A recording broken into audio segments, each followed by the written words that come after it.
Muy buenas noches. A nombre del Colegio de Nefrólogos de México y de su presidente, el doctor Jesús Manolo Ramos Gordillo, les damos la más cordial bienvenida a esta sesión académica que se titula eh, Abordaje de enfermedades glomerulares, casos clínicos que desafían al nefrólogo. En esta ocasión contaremos con la participación de dos sedes, el Centro Médico Nacional La Raza y el Centro Médico Nacional 20 de noviembre. La dinámica de la sesión será dos casos clínicos, uno presentado por cada sede.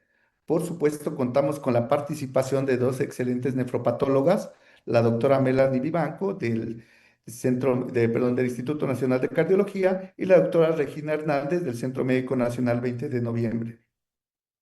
Agradezco de antemano a todo el grupo de profesores excelentes que nos ayudarán durante la sesión del día de hoy y por supuesto iniciaremos con la revisión del primer caso, para lo cual le cedo la palabra al doctor Iván Alfonso Pizaña Almazán, quien nos presentará.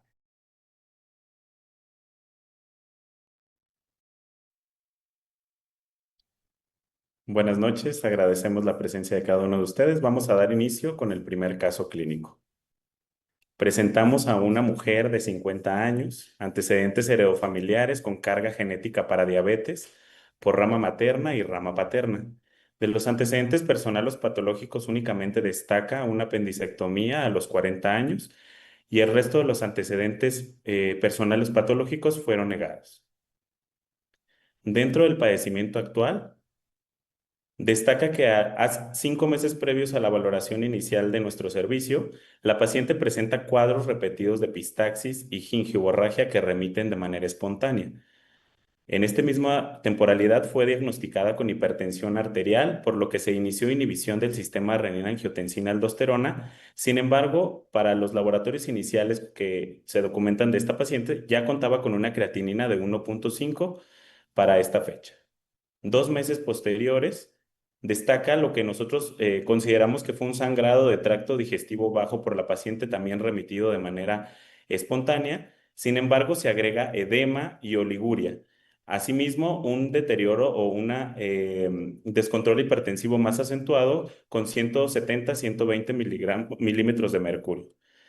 Para estas fechas, la creatinina documentada es de 1.8 miligramos. Posteriormente, un mes previo a la valoración de nuestro servicio, de manera intencionada es abordada la enfermedad renal de esta paciente, en donde podemos documentar una pérdida de peso de 15 kilos en 3 meses anteriores, leucopenia, anemia y se documenta una proteinuria en el rango nefrótico de 8.2 gramos en 24 horas.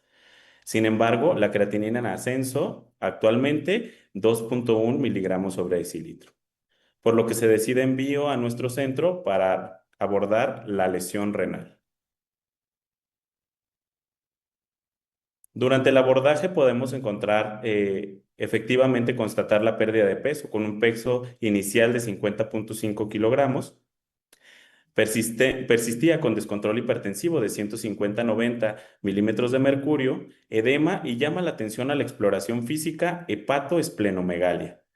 En cuanto a los síntomas extrarrenales o lo que encontramos, pues el síndrome hemorrágico ya documentado en los meses previos, una anemia de 9.3 gramos sobre decilitro y una leucopenia de 2.600 células. Además, el síndrome consultivo y llama la atención la elevación de las globulinas de 6.7 gramos sobre decilitro y una hipoalbuminemia de 1.8. En cuanto al contexto renal, que es el motivo por el que es enviado al Centro Médico Nacional La Raza, podemos documentar una creatinina que se mantuvo estable durante el último mes de 2.1 miligramos sobre decilitro, una urea de 82.4. Asimismo, documentamos hematuria glomerular con un dismorfismo del 65% y presencia de acantocitos en un 11%. Para esta fecha, la proteinuria había aumentado hasta 9.3 gramos sobre 24 horas. Para concluir los datos anteriores, encontramos entonces una paciente con una tasa de filtrado glomerular calculada por CKD-EPI de 28.8, una proteinuria de 9.3 gramos en 24 horas, hematuria glomerular y la hipertensión que fue documentada 5 meses antes. Para esto entonces englobamos a nuestra paciente o fue catalogada como un síndrome nefrítico, a pesar de contar con una proteinuria bastante alta de 9,3 gramos. Sin embargo, también presentaba datos importantes de edema, disminución de los volúmenes urinarios y la hipertensión arterial. Asimismo, podemos constatar que el deterioro o la presentación del caso fue de manera pues abrupta. Ahora, sospechando en este patrón o síndrome glomerular, nosotros sospechamos en un patrón en ese momento membrano proliferativo. Por lo cual decidimos entonces descartar ciertas etiologías y de primera instancia podemos constatar que había consumo de complemento con un C3 de 42 miligramos sobre decilitro y un C4 de 8 miligramos sobre decilitro. El resto del panel inmunológico se encontraba negativo. Podemos también observar cómo los anticuerpos antiplados R estaban negativos, eso sospechando de que se tratara de algún patrón membranoso en estadios avanzados.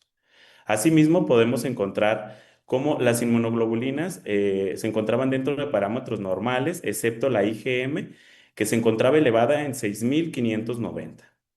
En cuanto a las etiologías infecciosas, no encontramos datos de relevancia con un panel viral negativo, PCRs negativas y cultivos que resultaron todos en su totalidad también negativos. Dado el antecedente de hepatoesplenomegalia, se decidió también buscar intencionadamente la presencia de neoplasias, en donde podemos corroborar la presencia de hepatoesplenomegalia, además de linfadenopatías, sin la evidencia de algún tumor sólido en ninguna de las regiones. Asimismo, los marcadores tumorales resultaron negativos. Si bien no se realizó durante el abordaje inicial del caso, sí logramos conseguir durante el seguimiento la medición de los anticuerpos antifactor H, los cuales resultaron negativos, así descartando la disregulación de la vía alterna del complemento. Pensando en la biopsia renal, solicitamos un ultrasonido renal que contaba con características biopsiables, únicamente con algunos datos de cronicidad, tales como el bordes lobulados. Sin embargo, se realizó la biopsia sin ninguna complicación. A continuación, daremos paso a la doctora Melanie Vivanco Valenzuela para reportar nuestra biopsia renal. Hola a todos, muy buenas tardes. Muchas gracias por la invitación. Vamos a presentar las alteraciones correspondientes a la biopsia renal de este paciente. El material referido consta de un fragmento de corteza renal que contaba con 13 glomérulos. Vemos desde la panorámica, teñida con hematoxilina y eosina, algunas alteraciones glomerulares que son evidentes a expensas de hipercelularidad. Entonces, estos glomérulos desde la panorámica se observan hipercelulares. Algunos glomérulos, tres de estos, de los 13 que contenía el material, se encontraban esclerosados globalmente o en vías de esclerosis. Otros datos que observamos desde las vistas panorámicas, en este caso teñida con tricrómico de Masson, es la presencia de áreas de fibrosis intersticial y atrofia tubular. En los acercamientos, observamos que los glomérulos que se encuentran esclerosados globalmente presentan datos de hipoperfusión. Vean cómo el ovillo capilar se encuentra retraído, las membranas basales están engrosadas y plegadas, y también hay este engrosamiento fibroso y concéntrico de la cápsula de Baumann. Mientras que los glomérulos residuales o analizables presentan cambios que se van a ir repitiendo a lo largo de los campos, por lo que estos glomérulos dan un aspecto homogéneo. Vemos cómo de forma global hay expansión de la matriz mesangial con proliferación muy evidente. Se observa además leucoestasis con cariorrexis. Vean aquí algunos fragmentos de polimorfonucleares, y también hay importante edema endotelial. En este acercamiento con tinción de tricrómico de Masson, observen cómo esta proliferación mesangial, que es muy prominente, ocasiona que el lobillo adquiera un aspecto un tanto hiperlobulado o cerebriforme. Además, con el acercamiento teñido con plata metenamina de Jones, vemos que las membranas basales glomerulares están engrosadas, hay formación de dobles contornos o imagen en doble riel con interposición celular, y se observa, como hemos mencionado, también abundante leucoestasis con cariorrexis que da un aspecto saturado de las luces capilares. Un cambio llamativo en este acercamiento con hematoxilina y eosina, a pesar de que sabemos que no es la tinción adecuada para que valoremos el componente mesangial. Vean cómo en este segmento la matriz mesangial es un tanto más pálida, más clara que en el resto de los segmentos, y este mismo segmento tiene un aspecto un tanto solidificado y acelular, por lo que me hace pensar en una lesión o me recuerda a una lesión en resolución o en reabsorción, al igual que en este otro segmento. Con este acercamiento teñido con paz, vemos nuevamente expansión de la matriz mesangial con proliferación. Hay importante edema endotelial. Vean cómo los podocitos tienen un citoplasma amplio y vacuolado. Y también empezamos a identificar aquí algunos depósitos paz positivos que se encuentran en el subendotelio e intracapilares. Vemos aquí con el tricrómico de Masson algunos segmentos que presentan un rearreglo o una configuración, pudiéramos llamarle vagamente nodular, y que son azules con el tricrómico de Masson y por tanto me hablan de una lesión que tiene matriz rica en colágeno. Y pues como habíamos mencionado anteriormente, me hace pensar pues en una lesión que ya se encuentra en una fase de organización. El cambio tal vez más significativo en este material es la presencia de estos trombos hialinos intensamente eosinófilos que ocluyen algunas de las luces capilares. Estos trombos son intensamente fusinofílicos, son paz positivos y se encuentran también, como podemos ver aquí, en la luz de algunas arteriolas. Estos trombos, a diferencia de cuando valoramos, por ejemplo, los trombos de fibrina en las microangiopatías trombóticas, que están compuestos por un material fibrilar de un aspecto más sucio, con eritrocitos fragmentados, con alteraciones importantes en la pared, como es el edema endotelial, aquí no vemos nada de eso. Vean cómo la luz de esta arteriola se encuentra ocluida por este trombo conformado por un material proteináceo, pero que tiene un aspecto muy liso, intensamente eosinófilo y con estas hendiduras que le dan incluso una apariencia cristalizada. Otras de las alteraciones importantes que podemos ver en el compartimento túbulo-intersticial es la presencia de edema. Vean aquí cómo se separan o se expande el intersticio, se separan los túbulos y hay este fondo de aspecto anfófilo con abundante infiltrado inflamatorio de tipo mixto. Las células epiteliales tubulares, además de cambios regenerativos, tienen vacuolización espumosa, que me hablan de un fenómeno de sobrecarga proteica y reabsorción proteica importante. Y también observamos en algunos campos denudación del epitelio tubular con restos proteináceos intratubulares y cambios de fibrosis intersticial y atrofia tubular. Vean cómo en este caso las membranas basales tubulares están importantemente engrosadas, tienen un aspecto anfófilo y están plegadas, y también en las áreas de fibrosis hay infiltrado inflamatorio rico en eosinófilos. En el estudio de inmunofluorescencia directa, vemos que IgG e IgA son negativos. IgM presenta un patrón de positividad que se dio 3 cruces con un patrón granular en algunos segmentos del mesangio y de las asas capilares, pero especialmente en forma de trombos en las luces capilares. Este patrón es evidente incluso en la vista panorámica para IgM.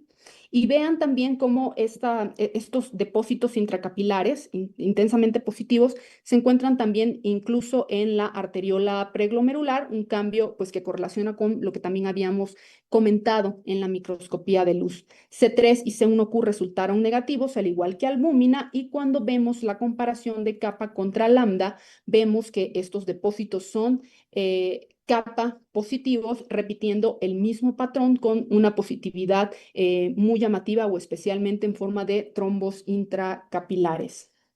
Se realizó estudio de microscopía electrónica de transmisión en el tejido de bloque de parafina. Vemos a este acercamiento que corresponde a 2000 aumentos, cómo el asa capilar se encuentra saturada de células, predominantemente son células mesangiales, como todas estas, y en algunos campos podemos empezar a ver duplicación de las membranas basales glomerulares y también hay cambios por expansión electron lúcida del subendotelio. El cambio más importante a nivel ultraestructural en este material es la presencia de estos depósitos electrondensos granulares que para este aumento no presentan ninguna subestructura identificable, pero que sí es importante valorar en este aumento que estos depósitos se proyectan hacia la luz capilar y que por tanto corresponden a trombos. Conforme vamos avanzando en los aumentos y en diferentes campos, vemos que este material de tipo granular, pues realmente no presenta ninguna estructura que sea compatible con fibrillas o con microtúbulos. Se trata entonces de un material electrón denso con depósitos intracapilares glomerulares sin subestructura y que descartan la presencia pues, de glomerulonefritis por complejos inmunes, ya que estos se presentan de forma como depósitos granulares pero discontinuos, microangiopatía trombótica y depósitos organizados ya sea de tipo fibrillas y microtúbulos. Por lo que estos depósitos mencionados son sugerentes de enfermedad por inmunoglobulinas monoclonales. En conjunto con las alteraciones del estudio de microscopía de luz, inmunofluorescencia directa y microscopía electrónica de transmisión, se emitió el diagnóstico de glomerulonefritis con patrón membrano proliferativo con depósitos monoclonales no organizados, IgM y kappa positivos, sugerente de mieloma IgM o macroglobulinemia de Waldenström, nefritis túbulo intersticial activa con eosinófilos y crónica, lesión tubular aguda con cambios regenerativos leves del epitelio tubular. Muchas gracias, doctora Melanie Vivanco, por la interpretación de la biopsia renal. Vamos a continuar con el abordaje hematológico. Es importante comentar que algunos de los estudios que podemos emplear para el abordaje de estos casos en nuestro centro resulta ser un poco retrasados, por eso lo ponemos después de la biopsia renal. Recordemos que en cuanto al aspecto hematológico, integramos los siguientes síndromes: el síndrome consuntivo, el hemorrágico, anemia, leucopenia, el síndrome de hiperviscosidad y una hipergamma globulinemia que documentamos en la electroforesis de proteínas, de la cual hablaré a continuación. Recordemos que la elevación de la inmunoglobulina que encontramos es a expensas de la IgM con un valor de 6.590, y efectivamente pues encontramos un pico monoclonal en la región gamma. En la inmunofijación encontramos que era de tipo IgM con una proteinuria de Baines-Jones negativa y una relación kappa lambda de 1.8 apenas por encima del valor normal, y una beta 2 microglobulina también apenas por encima del valor normal de 3.18. Con esto nosotros decidimos solicitar la valoración por el servicio de hematología, quienes nos apoyaron con la realización de un aspirado de médula ósea, con el cual nos apoyará nuevamente Melanie Vivanco, la doctora, para apoyarnos a interpretarla.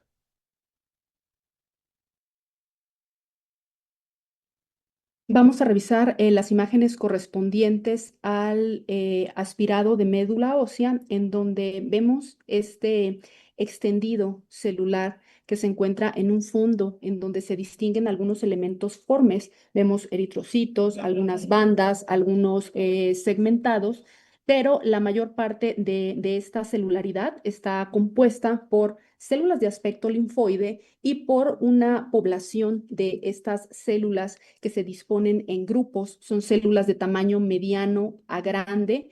Vean cómo tienen escaso citoplasma eosinófilo granular, tienen núcleos ovoides grandes y que presentan desplazamiento periférico o excéntrico y que les confiere un aspecto, por lo tanto, plasmocitoide. Estos núcleos además presentan una cromatina gruesa y granular con algunos nucleolos inconspicuos. Estos datos mencionados pues, son altamente sugerentes de infiltración por un proceso neoplásico de estirpe linfoplasmocitoide. Y a continuación veremos el reporte de este aspirado presentado por el doctor Iván.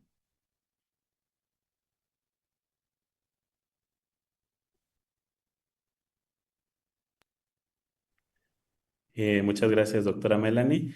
A continuación, pues, les presento el resumen de la aspirada de médula ósea, en donde, bueno, se nos reportó una celularidad del 60% con 80% de infiltración de proceso linfoide correspondiente principalmente a linfocitos con diferenciación plasmocitoide. Así con marcadores CD20 positivos, CD138 positivos, IgM positivo y kappa positivo. Se evidenciaron el 15% de plasmocitos clonales en médula ósea con restricción de cadenas ligeras kappa intracitoplasmáticas que expresan CD38, CD138, CD20 con ausencia de expresión de CD19, CD45 y CD56. Con esto podemos concluir el abordaje diagnóstico de nuestro caso, una vez realizada la biopsia renal y el aspirado a médula ósea, llegando al diagnóstico clínico patológico, evidenciando un patrón de daño morfológico por una glomerulonefritis membrano proliferativa secundario a una macroglobulinemia de Waldenström. En cuanto a el tratamiento, el servicio de hematología tuvo a bien iniciar tratamiento con fludarabina, con rituximab y dexametasona. Sin embargo, secundario a toxicidad, se decidió el cambio del esquema de tratamiento a ciclofosfamida, prednisona y talidomida. Este tratamiento se mantuvo hasta el final de estos ciclos, 5 ciclos, y podemos observar en esta gráfica cómo tuvimos una estabilización de la creatinina inmediatamente después de los primeros meses de administración y se mantiene estable a partir del mes 12. Asimismo, la proteinuria, que si bien recordamos estaba por arriba de 9 gramos, podemos encontrar cómo a partir del mes 12 la proteinuria prácticamente estaba dentro de rangos de normalidad y se mantuvo durante todo el seguimiento. También podemos observar cómo la hemoglobina tuvo una recuperación bastante notable a partir de los primeros meses de administración del tratamiento y se mantuvo estable en los últimos meses del seguimiento. Asimismo, los leucocitos, que bueno, en un inicio estuvieron por debajo del valor esperado y fue uno de los motivos también por los que fue el cambio del tratamiento, podemos encontrar cómo se mantienen estables a través del seguimiento. Los niveles de complemento se recuperaron inmediatamente posterior a los primeros meses de que se instauró el tratamiento y se mantuvieron estables durante todo el seguimiento. Asimismo, podemos observar cómo los niveles de IgM sérica tuvieron una recuperación dentro de los primeros meses, se mantuvo estable y logró su rango normal aproximadamente a partir de los 12 meses. Los niveles de globulinas también se normalizaron dentro de los primeros 12 meses del tratamiento y también la albúmina tuvo un valor normal casi al inicio del tratamiento y se mantuvo estable.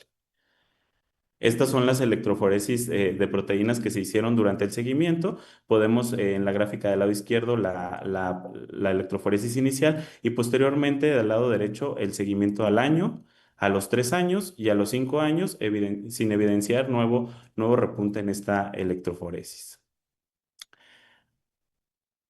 Al final concluimos una macroglobulinemia de Waldenström y a continuación tendremos la revisión a cargo del doctor Luis Enrique Álvarez Rangel.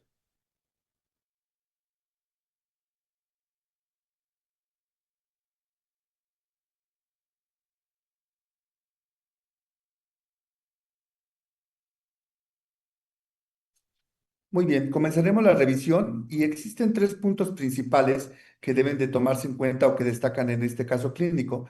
El primero es el patrón de daño glomerular membrano proliferativo. El segundo son los cambios glomerulares asociados a gamapatía monoclonal. Y el tercero es la lesión renal asociada a macroglobulinemia de Waldenström.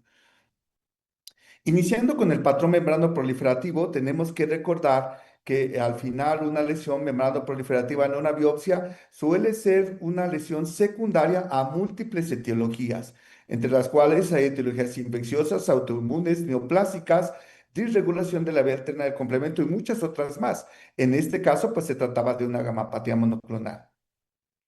Independientemente de la etiología, los mecanismos fisiopatológicos son parecidos y se dividen en 2 grandes grupos.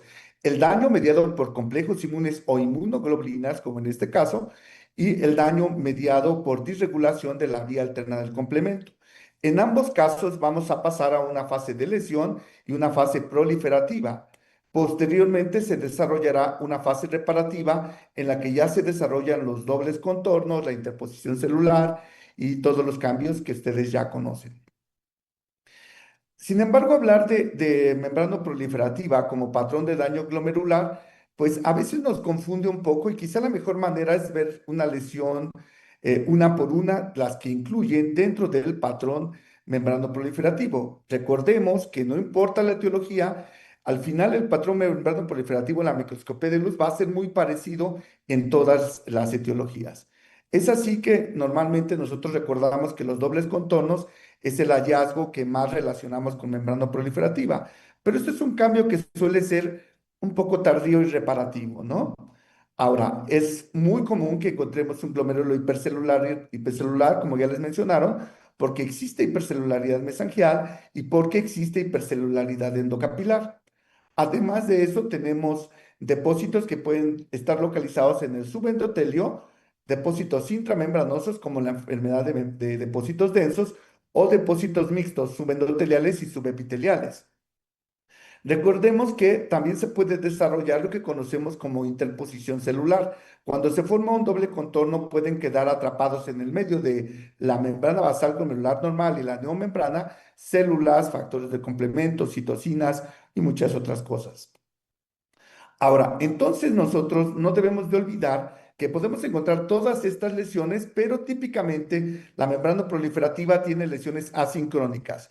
Están en un diferente estadio en cada uno de los glomérulos, o sea, no todos tienen las mismas lesiones. Por eso es muy importante que se considere este comportamiento asincrónico. Ahora,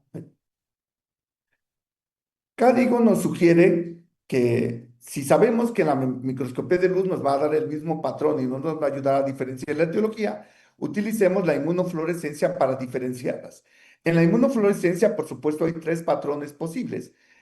Cuando hay positividad para inmunoglobulinas, cuando hay dominancia del complemento, ya sea C3 o C4, y cuando sale negativo a ambos, a todos los inmunoreactantes, ¿no? Dependiendo de cuál sea positivo en cada uno, pues es la etiología que se sospecha.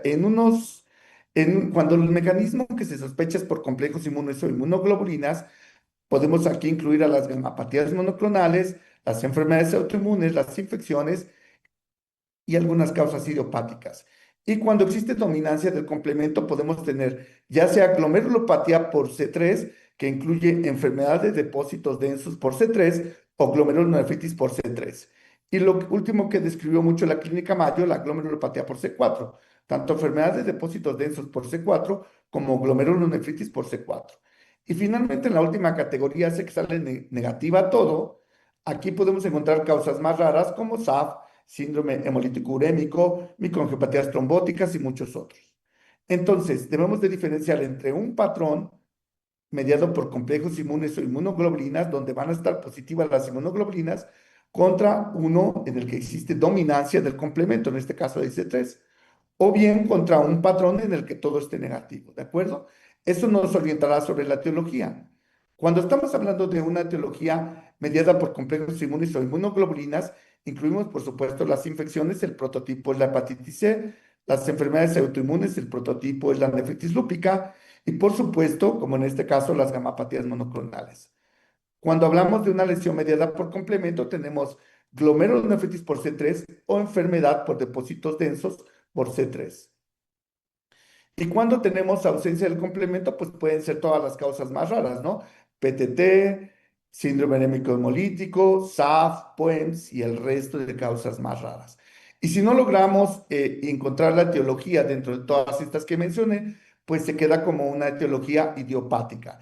No se sugiere utilizar el término primaria porque las membranas proliferativas son secundarias en prácticamente todas, ¿no? La primaria está en peligro de extinción. Ahora, en el caso que nosotros presentamos, obviamente era un patrón mediado por inmunoglobulinas y por lo tanto terminó de un diagnóstico de gamapatía monoclonal. Y justamente en el tema de gamapatías monoclonales debemos de recordar que incluye tanto lesiones malignas como lesiones premalignas. Entre las malignas, por supuesto, está la macroglobulinemia de Waldenström.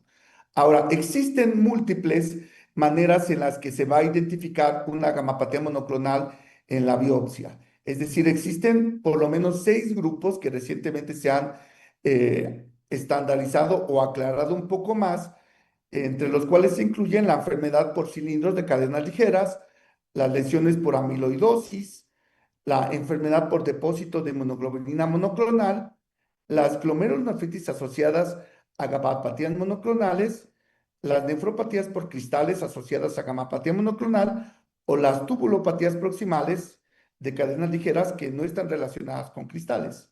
Esos son los 6 grupos principales, pero noten cómo hay muchos subgrupos de lesiones que podemos encontrar en gamapatía monoclonal.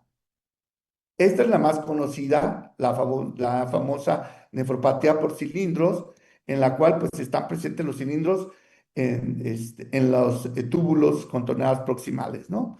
Pero podemos tener lesiones mediadas por depósito de amiloide, podemos tener lesiones mediadas por depósito de alguna inmunoglobulina monoclonal en la membrana basal glomerular, podemos tener glomerulitis proliferativas con depósito de alguna inmunoglobulina monoclonal, como fue este caso.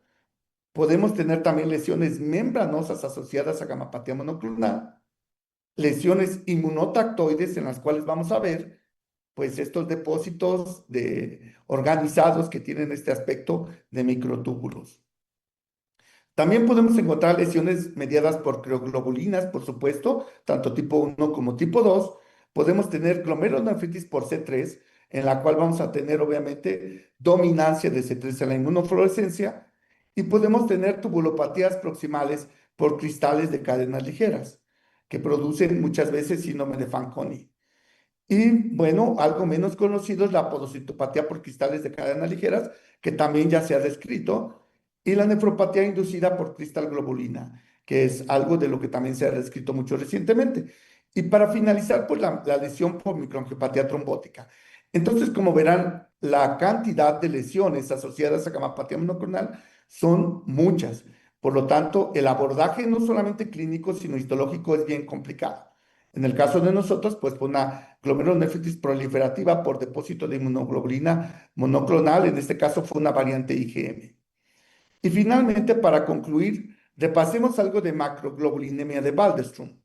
Recordemos que de acuerdo con la OMS, es un linfoma no Hodgkin de bajo grado que se caracteriza por 2 cosas.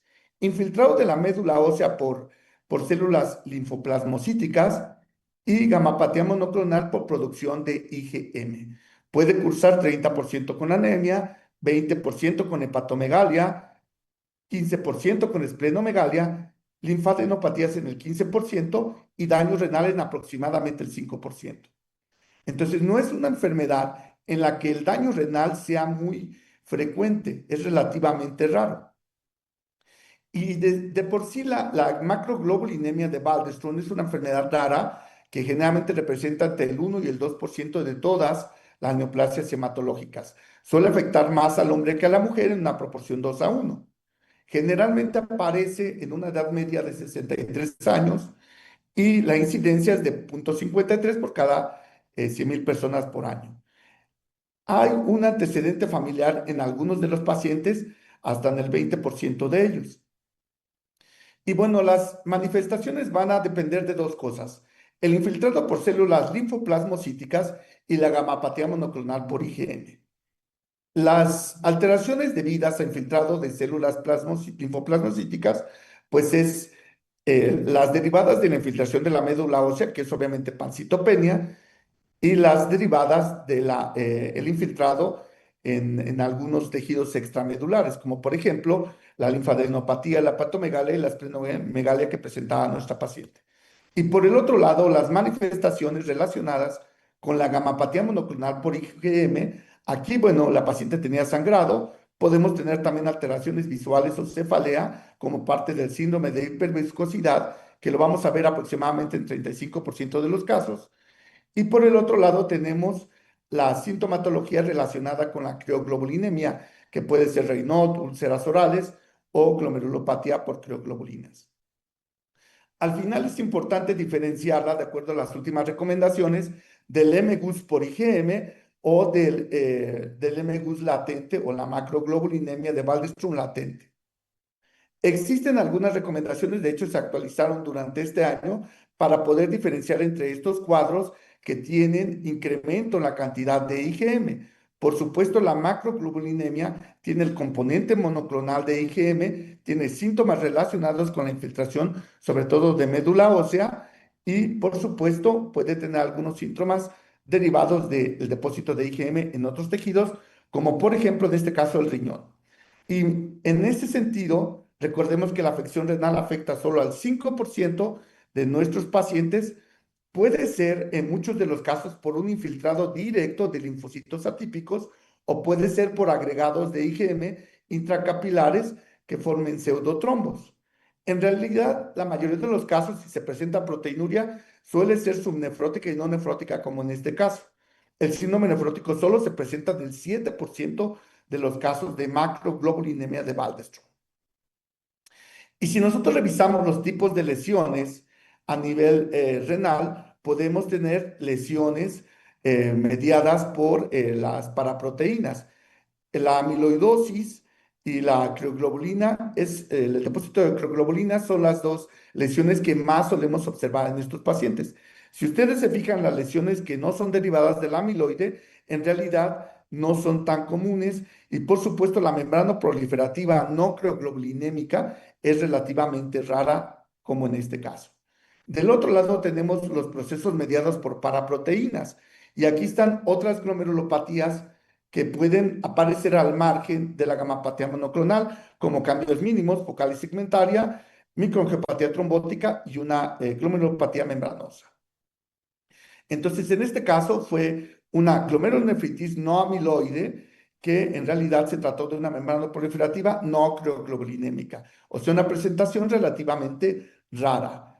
Existen múltiples series a nivel internacional que han descrito las diversas lesiones a nivel renal. Por supuesto, la mayoría concluyen que lo que más vemos es lesiones por amiloide y quizá lesiones por crioglobulinas. En realidad, el otro tipo de lesiones como membrana proliferativa por depósito de inmunoglobulinas monoclonales no es tan común. En esta serie, por ejemplo, de la Clínica Mayo, ellos encontraron lesiones renales relacionadas con gamapatía monoclonal en más del 80% y otro tipo de lesiones en el 17.5%. Como vemos otra vez, el amiloide fue lo que le predominó. Las lesiones no amiloides en realidad no son tan comunes como en este caso, ¿no? Ahora, ¿por qué tiene importancia el tipo de lesión? Porque la supervivencia va a ser diferente.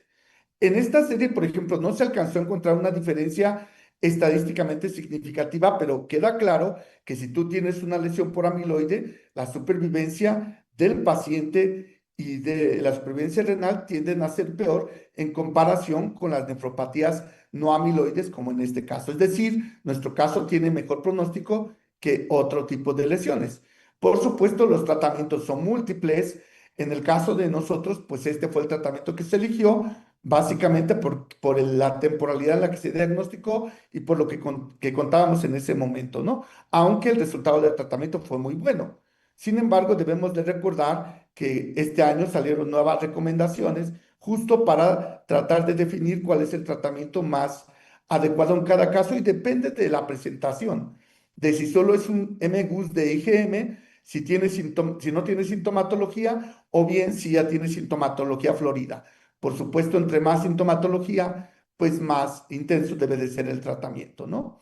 Entonces, para concluir, es una glomerulonefritis membrana proliferativa. Esta siempre va a ser un reto diagnóstico, en especial cuando se asocia a enfermedades hematológicas.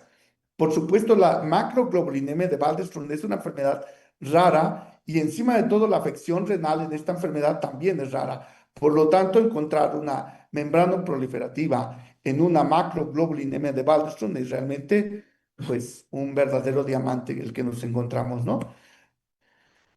Nunca hay que olvidar que la clave de este caso fue el trabajo en equipo, nefropatología, nefrología, hematología, trabajando en conjunto y logrando que la paciente tuviera una evolución muy favorable. Y bueno, pues a continuación le cedo la palabra al doctor Martín Omar Carvajal Zárate para que nos presente el segundo caso. Muchas gracias. Hola, buenas noches a todo el público que nos acompaña. Agradecemos su presencia. De igual manera, queremos agradecer al Colegio de Nefrólogos de México por la invitación a presentar este caso clínico del Centro Médico Nacional 20 de noviembre. Sin más preámbulo, pasamos al caso clínico. Se trata de una paciente femenino de 62 años de edad, la cual es originaria y residente de Chiapas. De ocupación, ama de casa. Estado civil, casada. Como antecedentes heredofamiliares, la madre tiene diagnóstico de diabetes tipo 2 e hipertensión. Padre, finado por hepatopatía alcohólica. Cuenta con una tía materna con cáncer gástrico de estirpe desconocido y una prima materna con lupus eritematoso sistémico.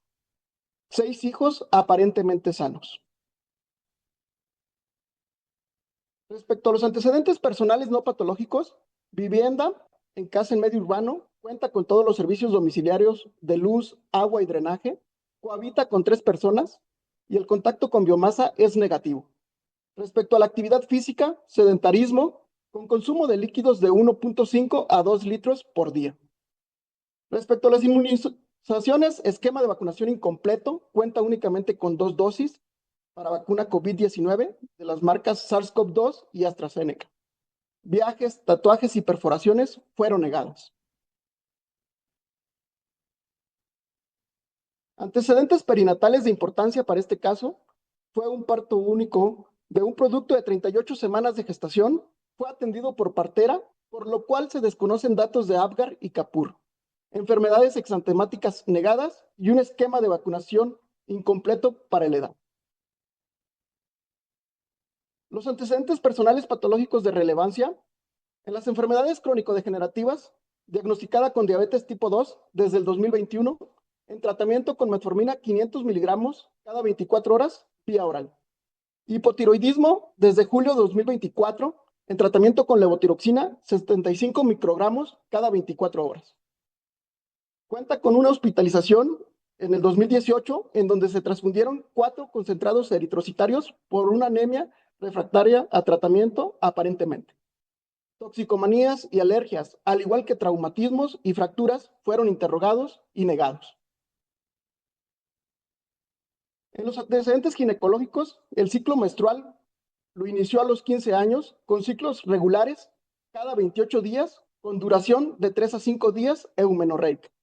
Ciclo reproductivo, gesta 6, para 6, aborto 0, cesárea 0. En las vigilancias, se realizó citología cervical hace 5 años, sin alteraciones, y una mastografía hace 2 meses, con un reporte de BRAF 1. En el padecimiento actual, lo inició el 19 de junio del 2024, al presentar ataque al estado general, astenia, adinamia y cefalea holocraniana.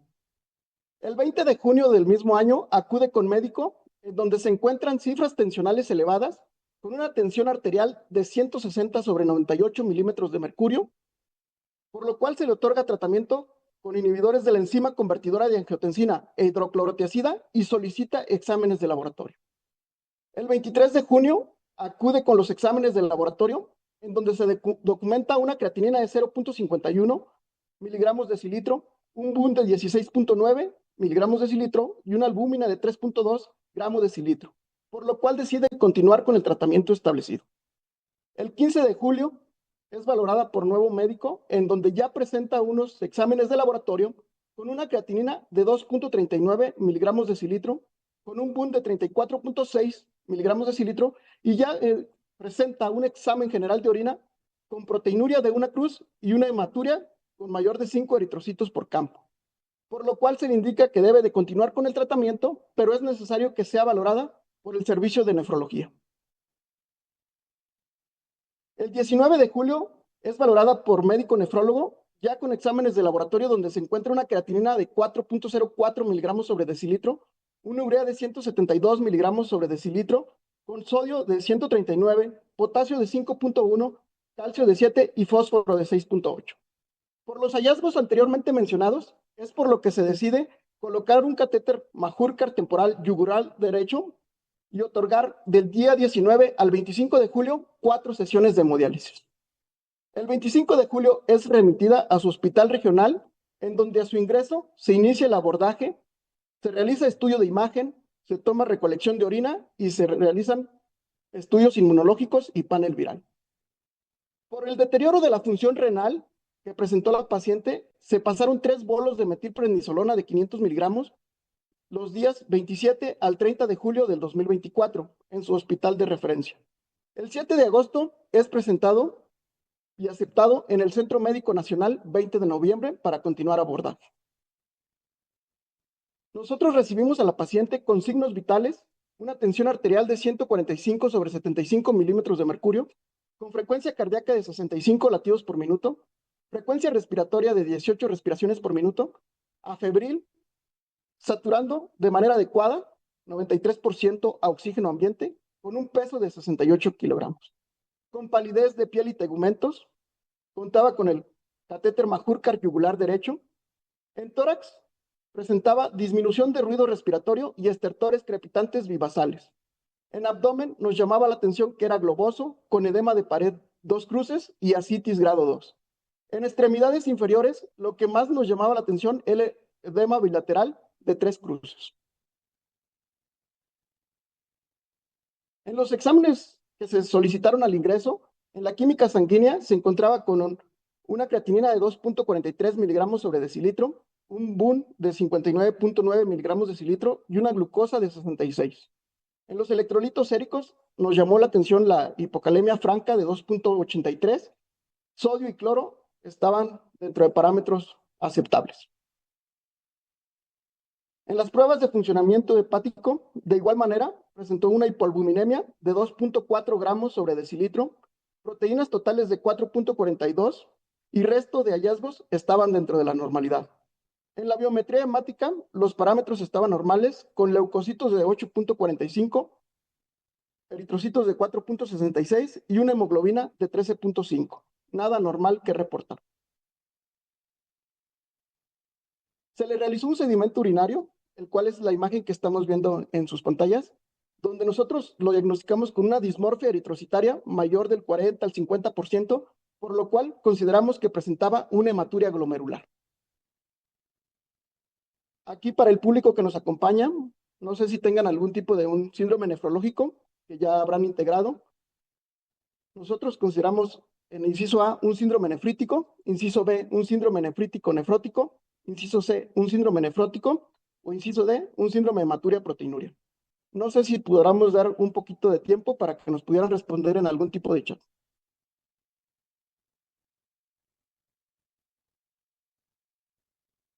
Bueno, nosotros lo catalogamos como un síndrome nefrítico nefrótico. En la evolución del caso, al siguiente día, el 8 de agosto del 2024, iniciamos la recolección de orina de 24 horas. De igual manera, solicitamos estudio de imagen para valorar la morfología renal y ver las condiciones del paciente para realizar una biopsia. Se solicitaron estudios de sangre, de perfil de complemento, perfil inmunológico, perfil de LES y vasculitis. El 9 de agosto del 2024 se inicia el tratamiento inmunosupresor, como a continuación mencionaré. El 12 de agosto se realiza la biopsia renal percutánea.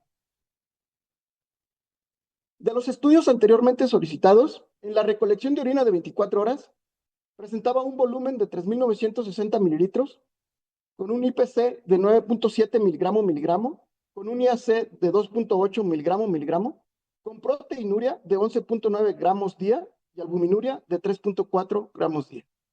En el perfil viral, los anticuerpos anti-VIH, antivirus de hepatitis C y antivirus de hepatitis B eran no reactivos. El perfil de complemento estaba dentro de parámetros normales, con C3 de 106 miligramos sobre decilitro y C4 de 34.1 miligramos sobre decilitro.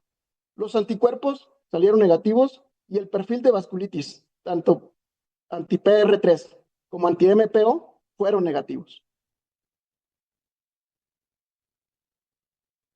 Integrando el caso clínico, tenemos los datos clínicos de una paciente femenino de la 7ª década de la vida que presenta una tensión arterial elevada de 160/98 milímetros de mercurio, con un deterioro de la función renal considerable, con una creatinina de 2.4 aproximadamente, con una hematuria glomerular con mayor del 40% de dismorfia eritrocitaria, con proteínas de 11.7 gramos, con una hipoalbuminemia, por lo cual presenta un síndrome nefrótico, dislipidemias con un colesterol de 223 y triglicéridos de 173, eucomplementémico. El siguiente paso era integrar los síndromes nefrológicos, los cuales nosotros consideramos que pudiera presentar los siguientes.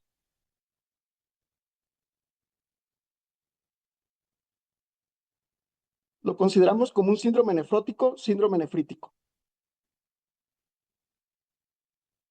El tercer paso es sospechar los patrones de lesión glomerular que pudieran presentar en este paciente. Los que nosotros consideramos que se pudieran presentar es una esclerosis focal y segmentaria, una proliferación difusa, una proliferación mesangial, una proliferación extracapilar, un membrano proliferativo per se, dentro de los que podemos encontrar.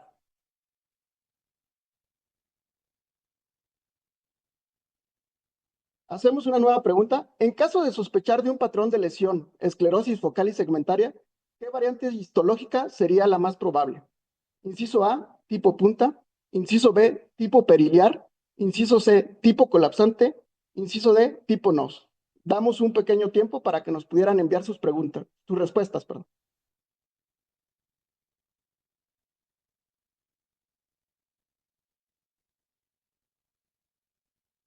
Nosotros lo catalogamos como una tipo colapsante. Otra pregunta que nos gustaría hacer es, ¿qué tipo de anticuerpo se asocia a un patrón de proliferación extracapilar? Antimembrana basal glomerular, anti-DNA doble cadena, ANCA, MPO y PR3 o todos los anteriores.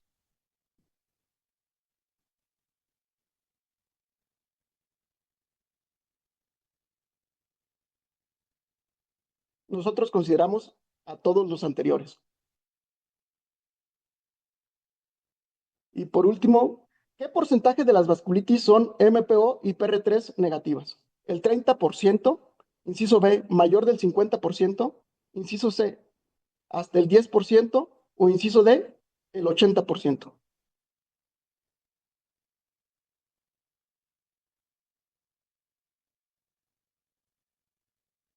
Lo consideramos el 10%.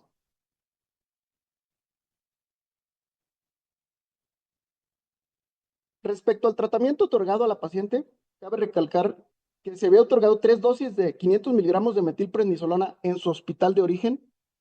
Nosotros otorgamos ciclofosfamida 500 miligramos IV dosis única el 10 de agosto del 2024.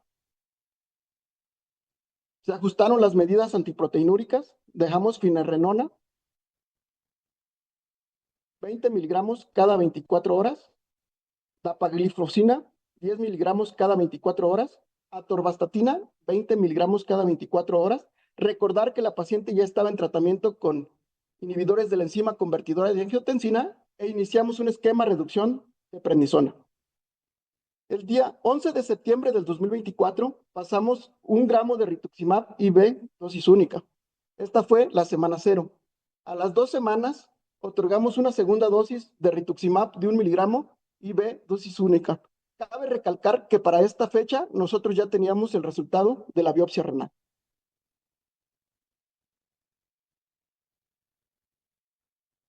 A continuación, la doctora Regina Hernández nos apoyará con la biopsia renal.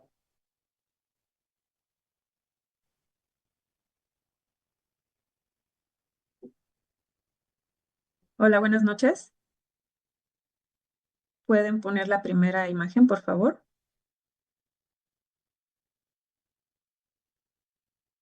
Buenas noches. Este es el número que se le dio a la biopsia renal que decidieron presentar el servicio de nefrología. La que sigue, por favor. Bueno, estamos viendo aquí varias fotomicrografías que nos están señalando glomérulos con diferentes tinciones. La realidad es que esta muestra constó de un buen material. Fueron 2 cilindros de tejido córtico medular, predominantemente cortical, y contaba con 37 glomérulos. Lo que nos llamaba la atención, de acuerdo a los datos clínicos que nos habían referido los nefrólogos es que no encontrábamos absolutamente ningún cambio glomerular. Analizamos todas las tinciones, todos los rebajes de los glomérulos, por lo que decidimos hacer múltiples rebajes con tinción de paz, y lo único que encontramos era ligera hipertrofia podocitaria, y como pueden ver en las dos imágenes de abajo, ya empezábamos en algunos nuevos rebajes a encontrar algunos cambios como podocitos con citoplasmas más amplios, prominentes, algo de herniación hacia los polos tubulares de este ovillo capilar. Sin embargo, pues los cambios eran nada más así, sinequias, cambios podocitarios, pero no encontrábamos como tal algún cambio contundente. Como pueden ver, el mesangio no presentaba ningún tipo de expansión o proliferación, no hubo proliferación endo o extracapilar activa o algún dato de cicatrización en los glomérulos. Sin embargo, por este dato que les comento de que ya encontrábamos sinequias, pocitos prominentes, ya no podíamos catalogarlo como un patrón de cambios mínimos. La realidad es que con esta biopsia agotamos el tejido realizando niveles. ¿Nos pueden pasar la siguiente imagen, por favor? Gracias. Observen cómo ya comienzan a abrirse un poco más los polos tubulares. Hay sinequias de los podocitos a este nivel. Incluso en algunas asas capilares empezamos a ver células de aspecto espumoso. Si pasan la siguiente, por favor. Y podemos ver cómo aquí en la imagen de la derecha ya está completamente abierto el polo tubular con estos pocitos prominentes y con la verdadera sinequia en el polo y las células espumosas en las luces. En el lado izquierdo vemos esta corona de podocitos alrededor de este segmento del polo tubular o polo de la punta. La que sigue, por favor. Lo que nosotros encontramos en los glomérulos únicamente fue esto. Les repito que agotamos el tejido haciéndole niveles para poder descartar algún otro tipo de patrón o de lesión focal y segmentaria en este caso. Encontramos nada más cambios tubulointersticiales. Había, como pueden ver ustedes aquí, separación de espalda con espalda de los túbulos. Vean en la imagen de la izquierda cómo hay edema del túbulo intersticio acompañado de un infiltrado inflamatorio mixto que constaba de linfocitos, uno que otro fibroblasto, por lo cual esta paciente, obviamente después de esta resolución, iba a comenzar a hacer ya fibrosis intersticial, y veíamos además neutrófilos y linfocitos. Es de llamar la atención también que vemos cambios regenerativos muy acentuados del epitelio tubular, y si pueden ver en la imagen de la derecha teñida con tricrómico de Masson, hay aplanamiento de los citoplasmas, que es otro dato de regeneración, pero hay también segmentos de la membrana basal tubular desfaceladas y hay detritus celulares en las luces tubulares con algo de proteína también. La que sigue, por favor. Vean nuevamente aquí algo de edema intersticial con infiltrado inflamatorio, los cambios tubulares, tanto regenerativos como de lesión tubular aguda, que esta se presentó de forma multifocal en el material analizado, y los vasos intersticiales no presentaban ningún tipo de alteración que hiciera ruido para las manifestaciones clínicas que estaba presentando la paciente. La que sigue. El estudio de inmunofluorescencia directa resultó completamente negativo y el diagnóstico fue una esclerosis glomerular focal y segmentaria variedad de la punta, nefritis tubulointersticial activa, lesión tubular aguda multifocal y la arteriolopatía crónica leve, nada más. Aquí vemos el estudio de inmunofluorescencia directa. El reporte que se dio fue completamente negativo para todos los inmunorectantes. Cabe destacar también que el estudio de inmunofluorescencia directa se realizó en 2 ocasiones por las manifestaciones clínicas que presentaba la paciente para descartar por ahí depósitos enmascarados de algo y resultó completamente negativo las veces que se realizó.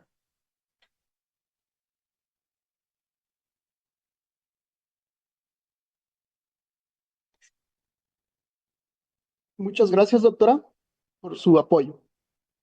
A continuación, vamos a mostrar la evolución clínica de la paciente, donde podemos observar la disminución de la proteinuria con la que nos llegó, prácticamente hasta presentar una remisión de la patología, y al mismo tiempo cómo fue mejorando la tasa de filtrado glomerular hasta recuperar y quedar con 80 mililitros minuto. Actualmente la paciente se encuentra en seguimiento por nuestra consulta en la clínica de glomerulopatías y no ha presentado ninguna otra recaída y se encuentra estable. A continuación, el doctor Manuel Camacho Luna nos dará la revisión bibliográfica.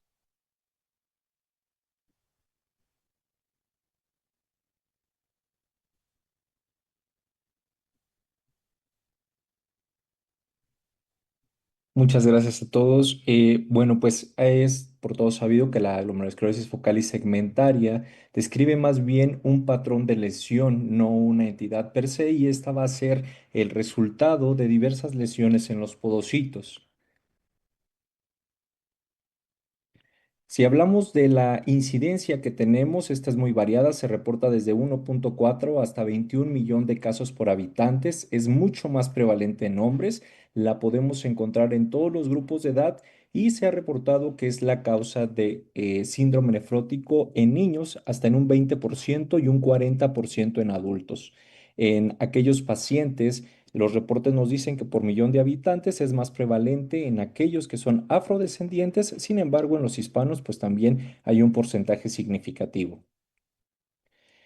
En este estudio de prevalencia mundial vemos cómo los países más afectados son los países de Norteamérica, aunque México pertenece a Norteamérica, está reportado en lo que es Latinoamérica, que sería la tercera región con mayor incidencia, con mayor prevalencia de glomerulosclerosis focal y segmentaria.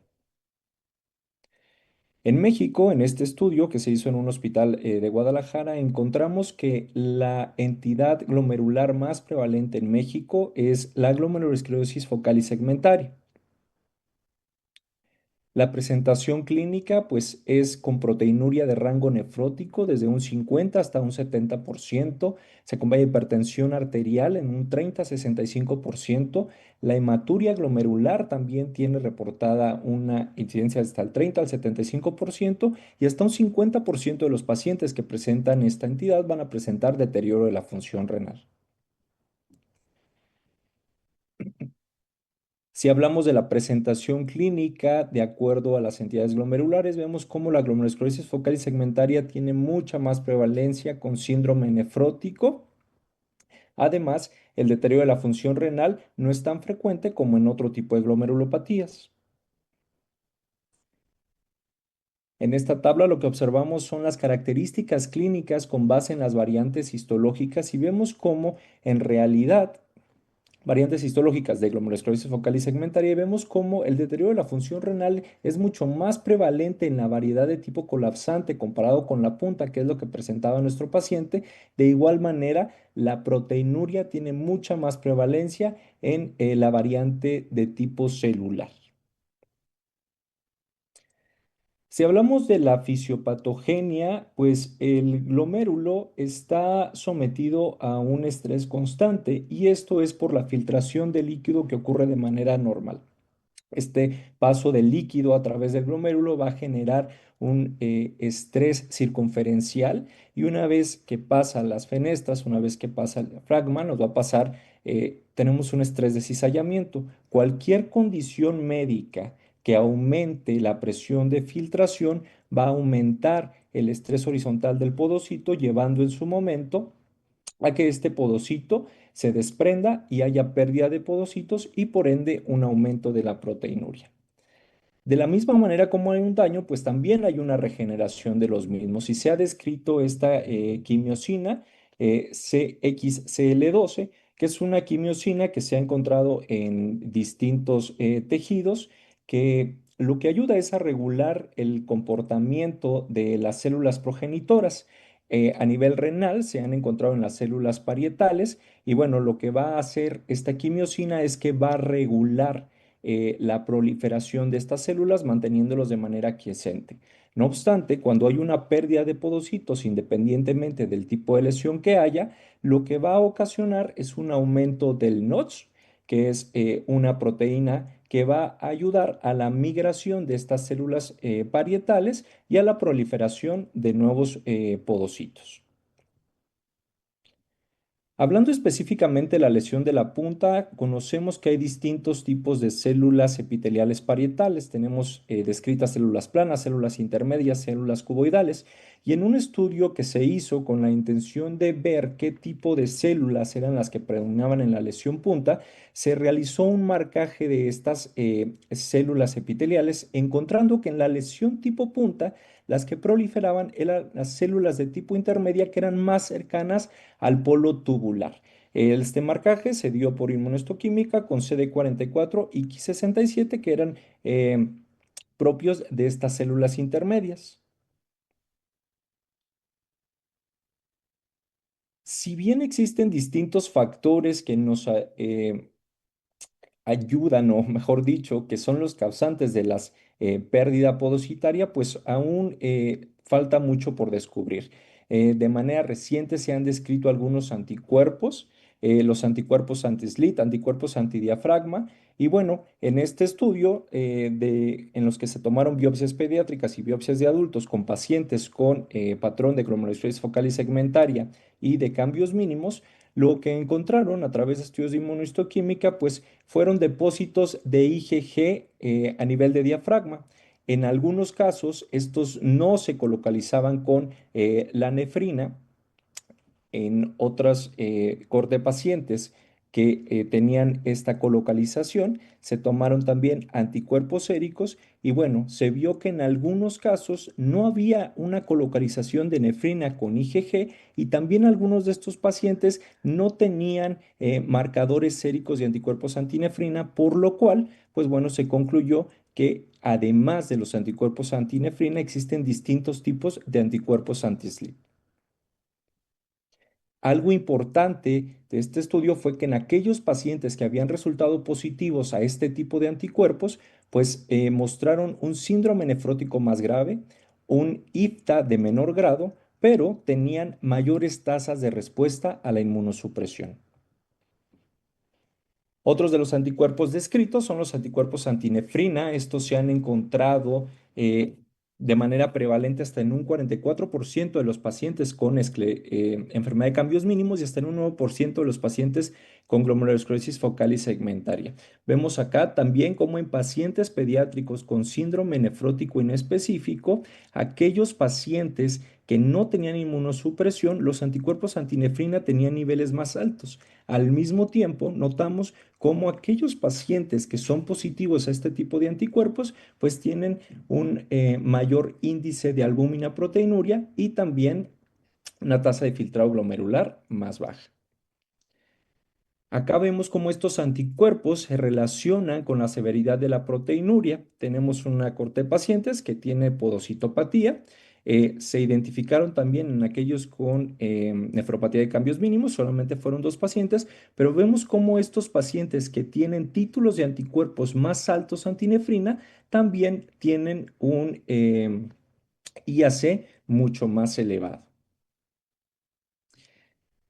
Con base en esto, se logró seguir a un paciente el curso de su enfermedad y vemos cómo los anticuerpos antinefrina están relacionados directamente con la actividad de la enfermedad. En el seguimiento a 51 semanas, vemos cómo una vez que se inició el tratamiento inmunosupresor, disminuyeron tanto los niveles de anticuerpos antinefrina como la proteinuria del paciente. En este caso en particular es un paciente que era resistente a los esteroides, se dio terapia de segunda línea, nuevamente presentó recaída, pero algo interesante acá es que en el momento en el que se utilizó anti-CD20 como el rituximab, vemos cómo en el tiempo estos anticuerpos se negativizaron y al mismo tiempo los niveles de proteína disminuyeron. De tal manera que se ha intentado utilizar estos anticuerpos pues, con la intención de valorar las fases de la enfermedad. De manera teórica se ha descrito como en una fase inicial en la cual hay poca actividad, o mejor dicho, hay poca producción de anticuerpos, pues sería difícil poderlos detectar de manera sérica. En una fase activa podríamos verlos tanto en la microscopía como de manera sérica. Y bueno, aquí el asunto es que entre más evolucione la enfermedad, en muchas ocasiones es difícil que podamos detectar estos anticuerpos a nivel sérico porque el daño podocitario es tan severo que los anticuerpos se pierden a través de la orina y pues sería incluso solamente factible encontrar esos depósitos a nivel histológico. Otros anticuerpos que se han descrito son anticuerpos antipodocina y antiquirrel 1. Vemos en este estudio que fueron biopsias de pacientes con enfermedad de cambios mínimos y glomerulosclerosis focal y segmentaria. De estos se lograron identificar anticuerpos anti-SLEET en 22 pacientes, pero en otros 22 no se logró. Entonces lo que hicieron a través de microscopía de alta resolución fue que se lograron identificar anticuerpos antipodocina, anticuerpos antiquirrel 1 y algunas superposiciones. Posteriormente se tomó otra muestra en los cuales aquellos pacientes que se habían encontrado depósitos de anticuerpos antipodocina y antiquirrel, pues también presentaban a nivel sérico anticuerpos tanto antipodocina como antiquirrel 1. Por lo tanto, pues serían algunos anticuerpos también a identificar. Si hablamos de la clasificación histológica, pues sabemos que, perdón, etiológica, sabemos que la aglomeración focal y segmentaria vamos a tener causas primarias, causas genéticas, causas secundarias, esto por disminución de nefronas funcionantes, adaptativas o infecciosas, y otras como mutaciones de APOL1. La clasificación histológica que conocemos, sabemos que hay 5 tipos. Esta es la clasificación de Columbia, la no específica, periliar, celular, el patrón punta y el patrón colapsante. Si bien el tipo histológico no nos va a determinar el tratamiento, no nos va a normar la pauta del tratamiento, es importante saber que tienen distintos desenlaces. Y acá vemos cómo la variedad punta tiene un mejor pronóstico con respecto a la remisión de la proteinuria y también con menores probabilidades de disminuir la tasa de filtrado glomerular. Hablando del abordaje terapéutico, una vez que nosotros tengamos un paciente con una biopsia, con un patrón de aglomeración focal y segmentaria, pues habrá que ver la manera en la que se presentó de manera clínica, ¿no? Si tiene síndrome nefrótico, si tiene proteinuria de rango no nefrótico, pero algo importante acá es valorar la biopsia. Y si en la biopsia encontramos un borramiento de los procesos podocitarios mayor al 80%, está indicada iniciar la inmunosupresión. En caso de que los procesos podocitarios tengan un borramiento menor al 80%, pues es importante hacer un screening de causas secundarias. Lo que nos dice Cadigo con respecto al tratamiento, pues es que todos los pacientes tienen que llevar tratamiento de mantenimiento, bloqueadores del RAS, un adecuado control de la tensión arterial y una restricción en el sodio. De primera línea, en aquellas glomerulosclerosis de tipo focal y segmentaria, lo que nos dicen es que tenemos que iniciar esteroides a dosis altas. Cadigo dice prednisona, 1 mg/kg por día, máximo 80 miligramos al día, o un esquema de días alternos. El tiempo de mantenimiento es de 4 a 16 semanas y en caso de completar la remisión parcial o completa, continuarlo hasta 6 meses. Aquellos pacientes que sean no respondedores, en segunda línea nos proponen los inhibidores de calcineurina, ciclosporina o tacrolimus, y vemos cómo acá en aquellos pacientes que se dan corticoresistentes o aquellos pacientes que no responden a inhibidores de calcineurina, pues nos ponen como opción el mofetil de micofenolato o el rituximab. Al día de hoy, muy pocos estudios han valorado el rituximab como tratamiento de primera línea. En esta tabla vemos como en realidad el último estudio del doctor Rocatello fue en 8 adultos. Fueron pacientes de 40 a 81 años que tenían factores que pudieran predecir el fracaso de tratamiento con esteroide. Eh, Fragilidad, etcétera. Y de estos pacientes, solamente uno de los 8 casos fue que logró la remisión. No se reportaron recaídas. En este otro estudio más reciente, son 31 pacientes con glomerulosclerosis focal y segmentaria de etiología no secundaria. Y acá las indicaciones para el rituximab fueron varias. En el 45% recaídas, en otros por enfermedad persistente y en 4 de estos pacientes con la intención de disminuir la cantidad de esteroides a utilizar. El objetivo primario pues era evaluar la efectividad del rituximab para la remisión a los 3, 6 y 12 meses. Y vemos cómo la mayoría de los pacientes alcanzaron esta respuesta a los 6 meses de inicio del tratamiento. Algo importante que refleja este estudio, pues fue que se dieron a conocer distintos factores que pudieran predecir una adecuada respuesta. Y aquellos pacientes que tenían una proteinuria menor de 5 gramos en 24 horas, aquellos pacientes que eran córtico-dependientes y los pacientes que tenían una mayor tasa de filtrado glomerular fueron quienes respondieron de una mejor manera al rituximab. De igual manera, en esta serie, los pacientes que tuvieron una mejor respuesta fue la variante celular.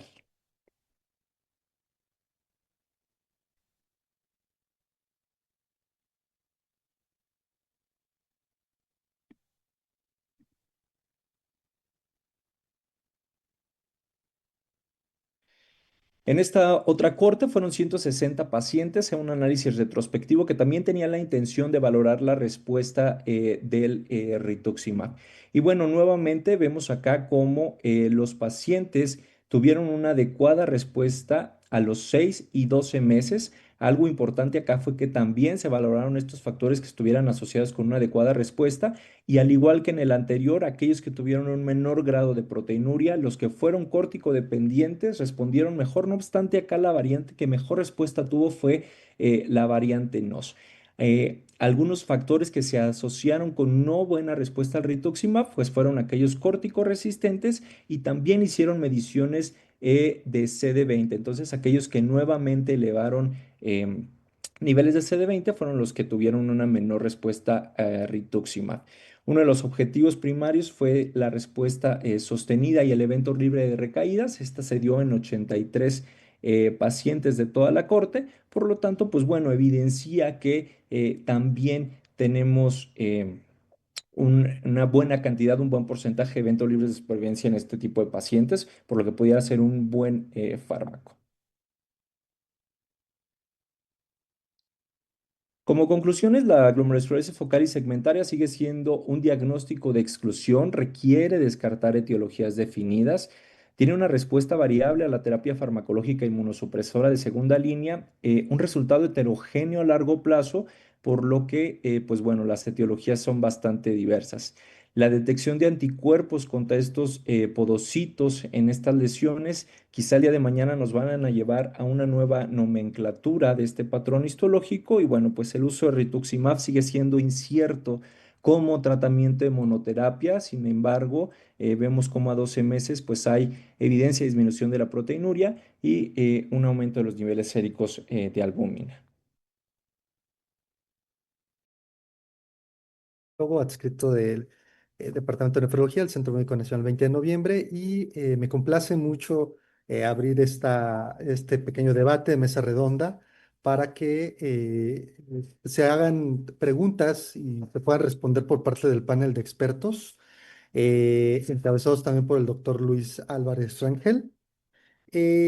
Está también la doctora Regina Canade Hernández Hernández, médico patóloga del Centro Médico Nacional 20 de noviembre, la doctora Melanie Vivanco del Instituto Nacional de Cardiología y los médicos residentes Manuel Camacho Luna, Martín Carvajal e Iván Pizaña, residentes de nefrología.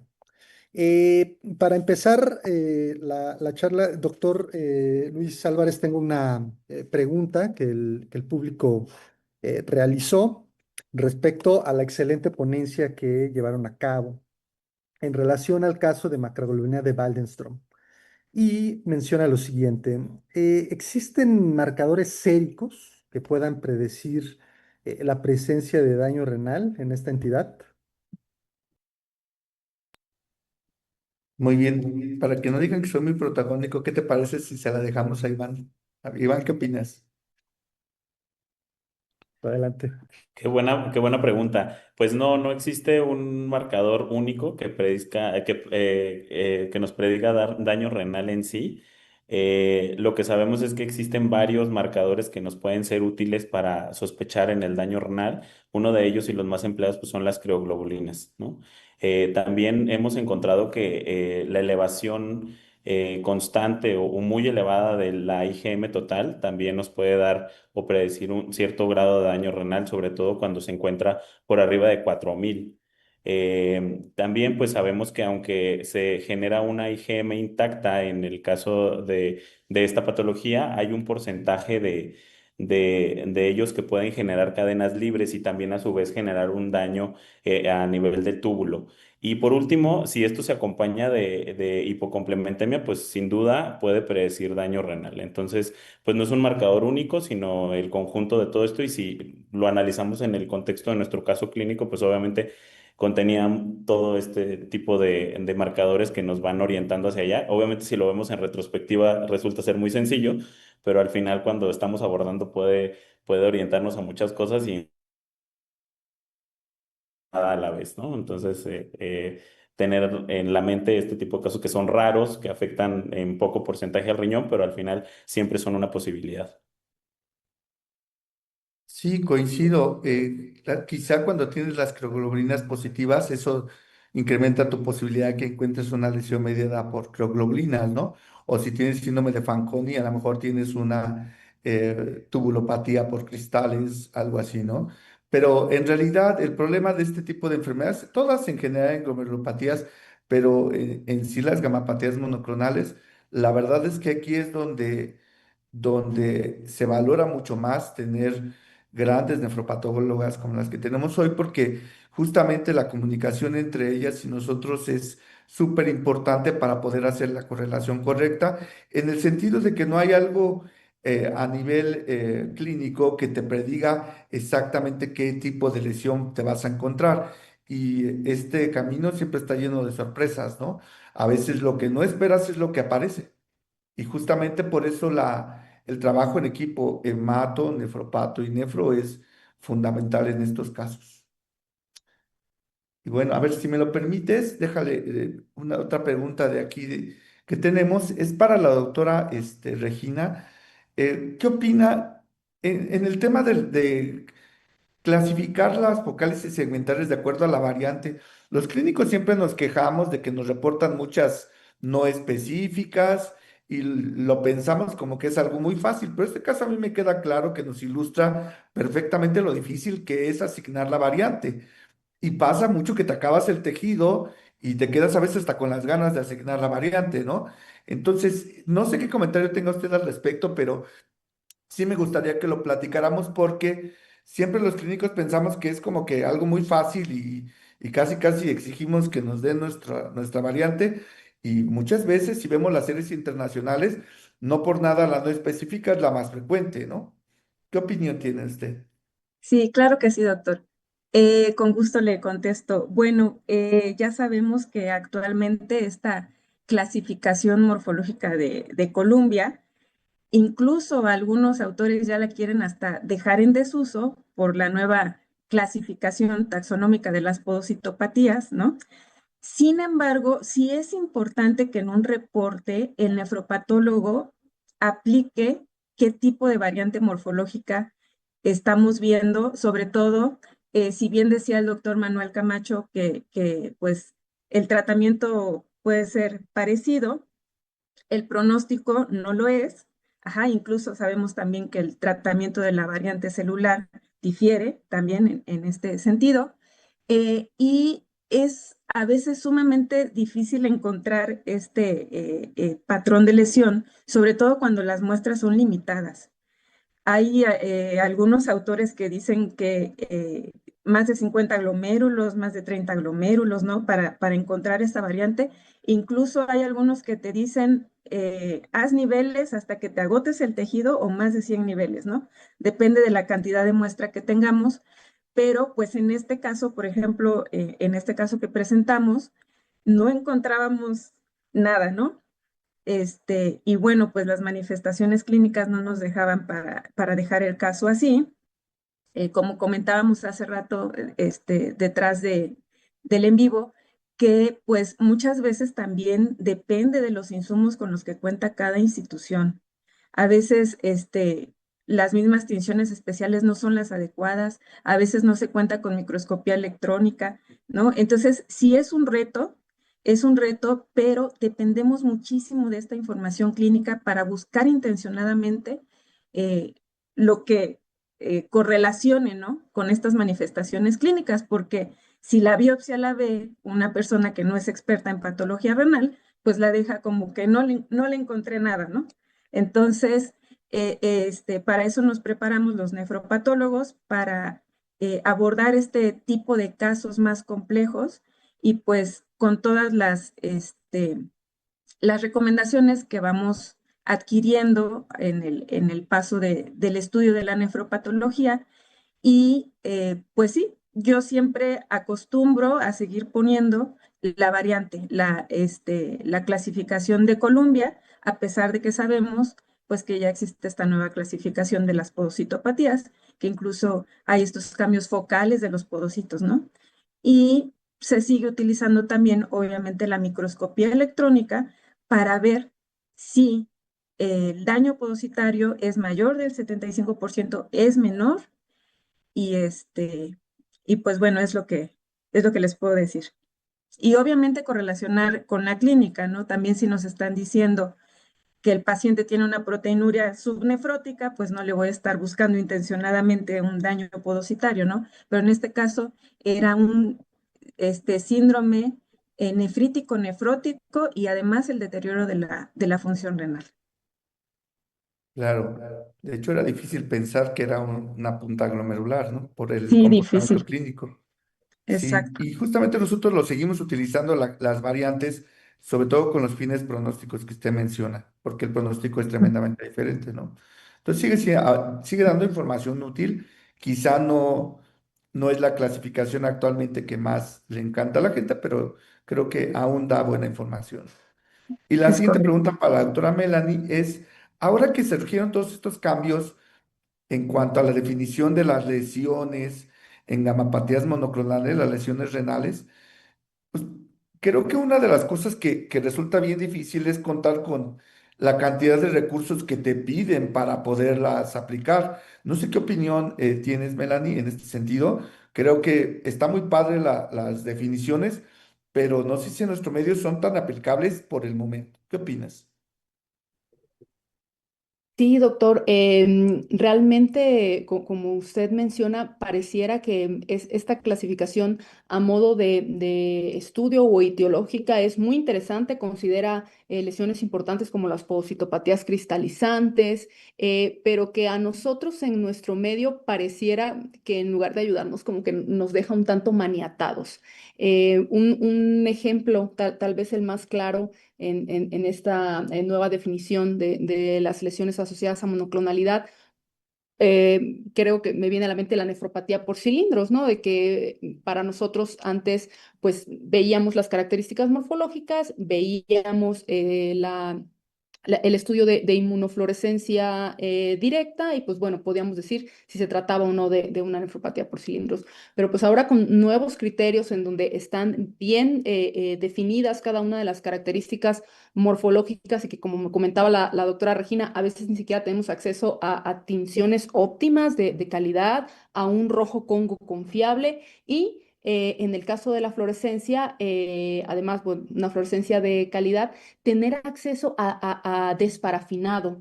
Entonces, eso también nos empieza ya a maniatar, pues porque el diagnóstico de estas lesiones, pues ya empieza también a requerirnos esa técnica, ¿no? Que el algoritmo nos dice, no encontraste monoclonalidad, entonces vete al desparafinado, ya no lo puedes descartar nada más porque corriste tu fluorescencia en congelado. Entonces, claro, son clasificaciones o conceptos que en medida de lo posible debemos intentar seguirlos, pero pues digamos acorde o adaptándonos a los recursos que tenemos. También, como comentaba la doctora Regina, pues el estudio de microscopía electrónica, y a pesar de que pues, lo tenemos en el instituto, no siempre podemos realizar microscopía electrónica a todo el material. Entonces, que puede depender mucho también de la muestra, de que tengamos el tejido suficiente para mandarlo a electrónica, o que sea posible procesar el bloque de parafina. No siempre es posible. Entonces, sí, queda una inquietud, creo que es compartida por todos, de todas esas lesiones, entonces, que muy probablemente estamos dejando ir. Uno piensa verdaderamente es, lo descarté o lo dejé ir porque no tuve al alcance todos estos recursos para poder hacer el diagnóstico. Excelente. No sé si tengas alguna otra pregunta, Mario.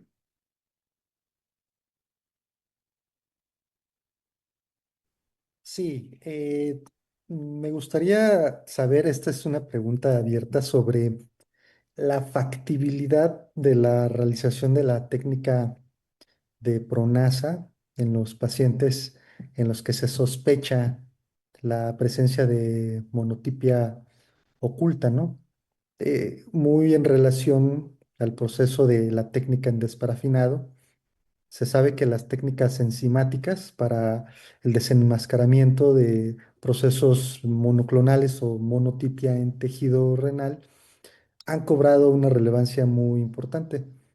¿Qué factibilidad existe para realizar esas técnicas actualmente en nuestros centros?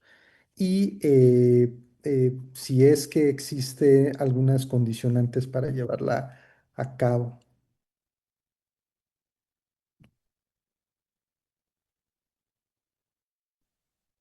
Hablando del Centro Médico Nacional, del caso que presentamos, no contamos actualmente con este proceso, pero sí está bien documentado que se utiliza en este tipo de entidades, y que los resultados, en verdad, pues son diferentes a los observados en el estudio de inmunofluorescencia directa convencional.